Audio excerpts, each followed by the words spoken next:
Soir, aujourd'hui exclusif, mène l'enquête sur un marché qui rapporte des millions d'euros, le monde de l'occulte. Chez nous, un Belge sur 6 ferait appel aux arts divinatoires au moins une fois par an. Argent, travail, amour, que valent vraiment les prédictions des voyants et quelles sont leurs méthodes? Est-ce qu'elle a quelque chose à me dire? Oui, elle dit qu'elle n'a pas été assez consciente que tu pouvais être différente d'elle. Qu'est-ce que ça vous fait d'entendre ça? Moi, ça me bouleverse en fait. Ce business de l'occulte ne connaît pas la crise. Alors attention aux arnaques, car parmi les 10 000 voyants, sorciers et autres exorcistes que compte notre pays, certains profitent de la détresse de leurs clients. Pour le produit et pour le talisman, écoutez-moi. 40 euros pour la consultation. Tout le travail que je viens de vous dire, tout ce que je viens de voir, tout ce que je dois régler, vous pensez comment ça va aider dans le 40 euros? Pendant plusieurs semaines, Christophe de Boursieu a plongé dans cet univers aussi intrigant que mystérieux en quête de vérité. Parviendra-t-il à débusquer les imposteurs? Est-ce que vous ne jouez pas un peu sur la crédulité des gens? Je voudrais vous demander Allez dehors, s'il vous plaît, dehors, madame. ce gars est très malsain. Bon, je vous constate en tout cas que vous me jetez dehors. Voilà, oui, constatez. Passez, madame. Dans les Ardennes, certaines femmes se prétendent sorcières. Nos caméras ont eu l'autorisation exceptionnelle de participer à une séance de spiritisme très particulière. On peut lui demander, Loki, est-ce que tu pourrais influer sur les appareils autour de nous? Voilà, ça bip. Vous allez également faire la connaissance de Pierre Dulong. Depuis 40 ans, ce guérisseur exorciste pratique des désenvoûtements censés libérer les animaux et les hommes du mal. C'est les démons. Moi, je veux bien qu'on ne croit pas à ces choses-là, c'est paranormal. Mais quand on assiste à ces séances-là, je vous fort que tu fasses du cinéma, Marguerite. En fin d'émission, Clémence Biasino sera sur notre plateau. Médium, elle viendra nous parler de ce qu'elle appelle son don. Voyante, sorcière, guérisseur, exorciste, immersion au cœur d'un monde dont on ne soupçonne même pas l'existence. Dans une campagne isolée, au cœur de l'Ardenne, une voiture s'engage sur des routes étroites à travers bois. À l'intérieur, deux hommes peu ordinaires. Ils sont médiums et se déplacent uniquement pour les urgences. Ils arrivent devant cette maison qui abrite d'étranges phénomènes. Et ils sont attendus comme des sauveurs, car malgré les apparences, ici, l'ambiance n'est pas au beau fixe. Ouais, bonjour, on a trouvé. Grégory prend sa mission très à cœur. Il est accompagné de Dimitri. Ils amènent avec eux dans cette mallette toutes sortes d'ustensiles spéciaux. Voilà, je vous prie. Hop là. Grégory et Dimitri disent avoir un don et percevoir les messages des défunts. Et aujourd'hui, ils interviennent sur un lieu qui serait hanté. Mais en fait, il pouvait y avoir des choses telles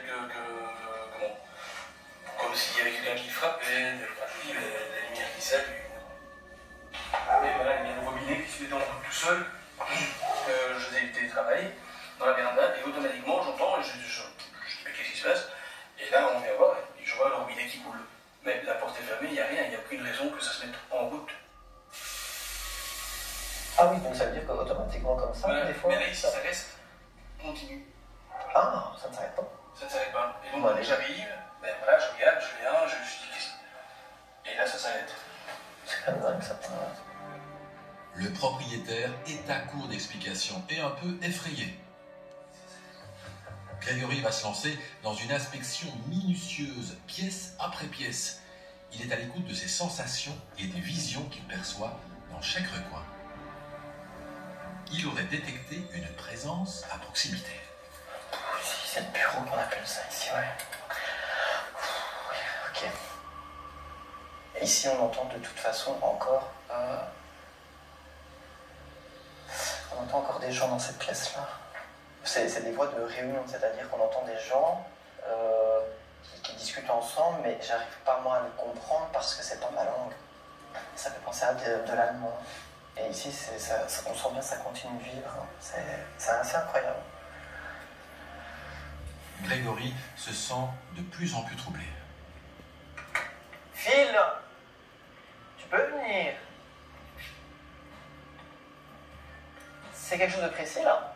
Oui, c'est la chambre. Ah, je vais pas dedans là, parce qu'il y a un enfant qui est parti dedans. Il y a un enfant qui est parti dedans.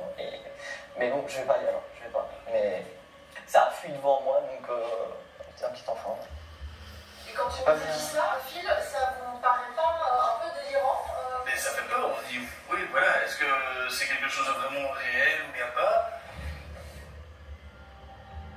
Grégory se dirige vers la cave. Nous tournons sans lumière pour ne pas perturber ses perceptions. Voir s'il y a quelque chose. Il sentirait comme une présence maléfique. Que va-t-il bien découvrir? Ici, on a l'impression qu'il va y avoir un passage d'air ou quelque chose. Parce que j'ai de l'énergie qui s'enfuit dedans, quoi. Donc pour moi, derrière, il y a quelque chose. Quand je suis descendu, j'ai vu un vieux monsieur tout recourbé comme ça et s'engouffrer comme ça avec une espèce de lanterne. Au bout d'1 heure de visite, Grégory arrête son inspection, convaincu de la présence de nombreux esprits liés à l'histoire du lieu. Vous y croyez? Mais y croire, oui, mais non, je ne le vois pas, mais je dis avec ce qu'on a vécu, ce qu'il y a eu, je dis pourquoi pas, et voilà, en plus de ça, ben voilà, je veux dire, c'est pas un charlatan comme il y en a tant d'autres, parce que voilà, je dirais ici, ils prennent le temps de faire quelque chose, et c'est plus pour les gens. Bien sûr, bien sûr. Que par bénéfice. Par contre, je te coupe, mais moi je dois changer de pièce, parce que ici, ça commence à être un peu tout là-dessus.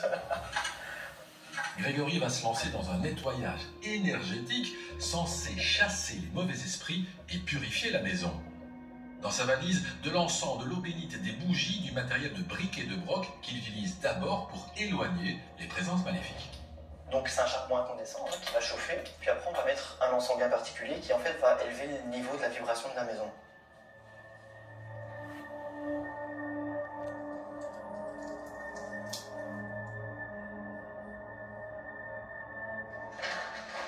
Dimitri, de son côté, se concentre pour éloigner les esprits indésirables, dit-il.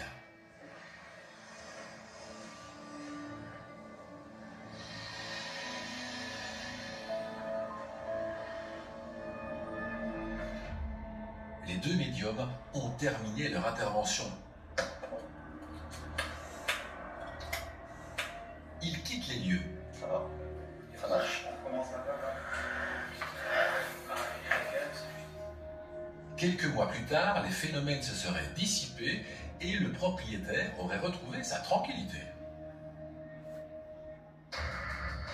Chasser les esprits, connaître l'avenir, influencer les autres à coups de sortilèges, des pratiques d'un autre âge qui prospèrent encore en Belgique. Des campagnes reculées au cœur des villes, il serait plus de 10 000 voyants, sorciers et exorcistes à exercer leurs dons ou leur business.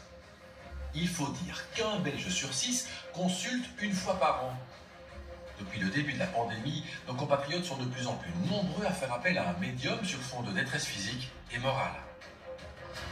Ce marché de l'occulte florissant pèse des centaines de millions d'euros et attire des légions de charlatans et d'arnaqueurs en quête d'argent facile. Sur Internet, on trouve de tout, des voyants, mais aussi des sorciers, des exorcistes, des marabouts, et ils vous promettent tous des miracles. Lancer un sort, enlever une malédiction, beaucoup de clients tombent dans le piège et ils laissent parfois des fortunes. Après, ça va vous coûter 550. Vous allez découvrir un monde dont on ne soupçonne même pas l'existence.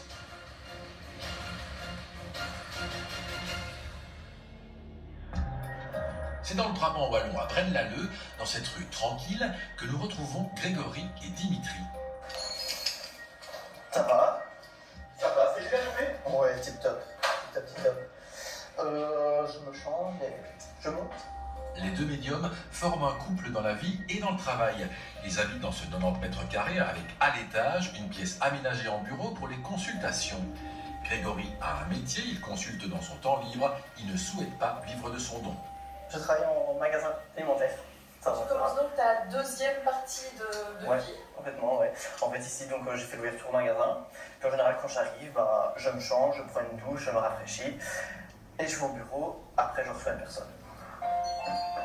En fin d'après-midi, le médium reçoit sa première cliente. Bonjour Françoise. Comment tu vas? Ça va? Avec grand plaisir, ça va très bien, très bien. On va monter, oui, je te laisse mon bout, je passe devant. Volontiers. Françoise est écrivaine. Elle a perdu sa mère très jeune, il y a plus de 30 ans. Une déchirure dont elle ne s'est jamais remise. Ce soir, elle a demandé à Grégory de rentrer en communication avec elle. Pour les informations de ta maman, j'ai besoin du prénom. Clémence. Je vais prendre la photo si tu veux bien.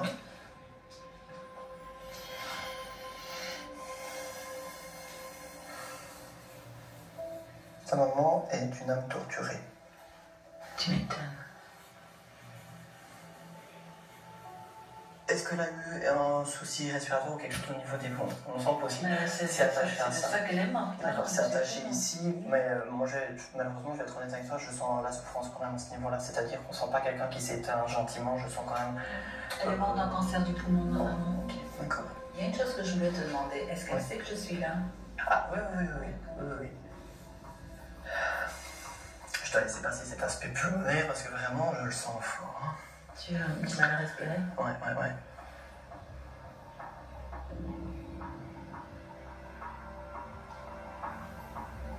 Est-ce qu'elle a un message pour moi? Est-ce qu'elle a quelque chose à me dire?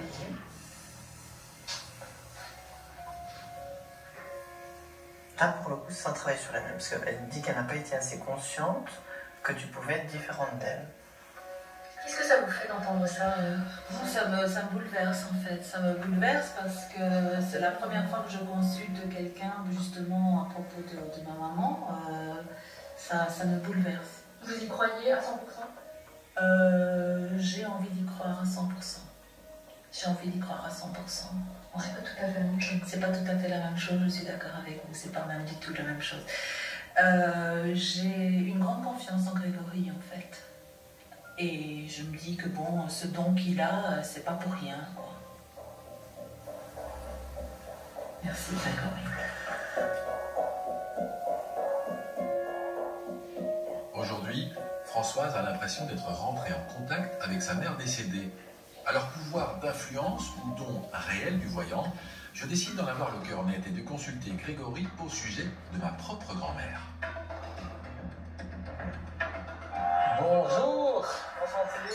Je suis très curieux de voir ce que je vais voir. Enfin, ou de ne rien voir. Oui, de façon pareille, effectivement. Je vous laisse me suivre. Merci. Quel est votre tarif pour ce genre de rencontre? 70. Voilà.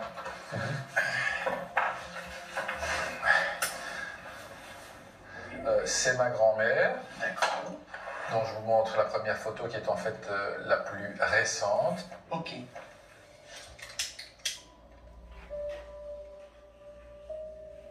Alors tout de suite quand je lance la télé comme ça vient rapidement. Ça veut dire qu'on sent quelqu'un qui arrive avec de l'énergie, ça dépote.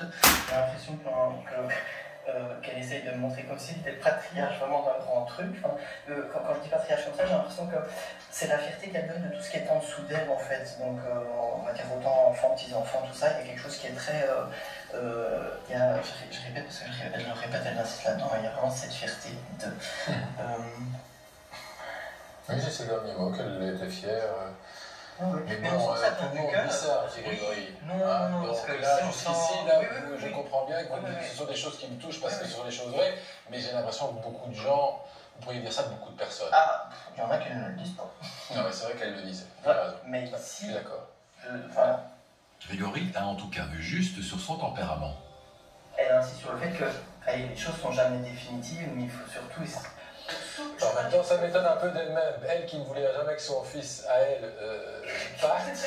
Donc en tout cas, si elle dit ça, elle a bien changé. Mais tu as bien changé, bonne maman. Mais c'est possible. Et quand vous dites qu'elle vous parle, vous la sentez, vous l'entendez dans votre tête? Oui, alors ici, oui, c'est vraiment ça, c'est une voix intérieure.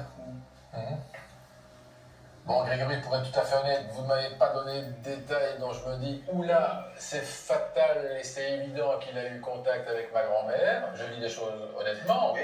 Ce n'est pas une critique, hein. Ici on discute, on dialogue. La discussion, oui, bien sûr, et ce que vous dites est impertinent, donc oui.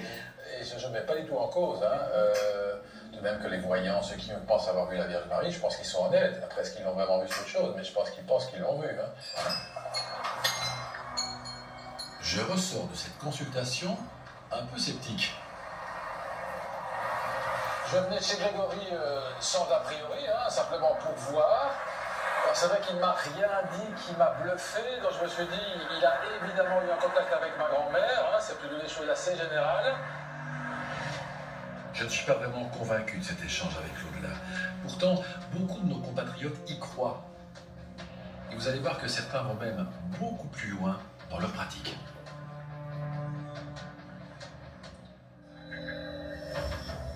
En race campagne, quelque part dans le Hainaut, dans cette petite maison, une étrange cérémonie se prépare. Tu rajoutes la dernière pierre et la bougie, et moi je place les résines. Et notre sel noir. Mais non, je l'ai vu à la lune. Comme ce soir c'est une lune noire, comme chaque mois, on rédige